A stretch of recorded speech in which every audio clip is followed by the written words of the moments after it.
The 2019 bond made it possible for several campuses to undergo renovations during the 2023-2024 school year. Now, all elementary schools have undergone major safety-focused upgrades, including increased number of card readers on doors, segmentation, and impact-resistant glass. CFISD is truly grateful to have taxpayers who supported our bonds that allow us to upgrade our facilities. The 2019 bond program included $207 million in safety and security upgrades at our campuses. Included in that was dividing up our elementary school classroom into 2, 4, 6, or 8 classroom pods that could be easily locked down in the event of an emergency. Teachers could still team teach and still interact with other students and kind of move students around throughout the day.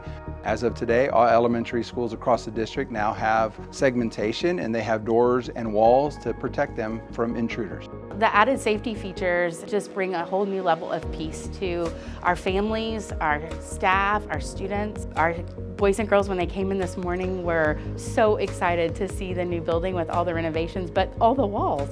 They just keep saying, wait, there's a wall here now. They're very excited about it. Everything has been done to enhance safety for our students and our staff. The summer of 2024 also marked the kickoff of our secondary school renovations. Along with safety and security upgrades, we're also constructing additions to our fine arts and CTE classrooms to bring those up to our current district standards. Cypher facilities went way above and beyond to get us ready for the school year to start. And it shows. Our building is beautiful.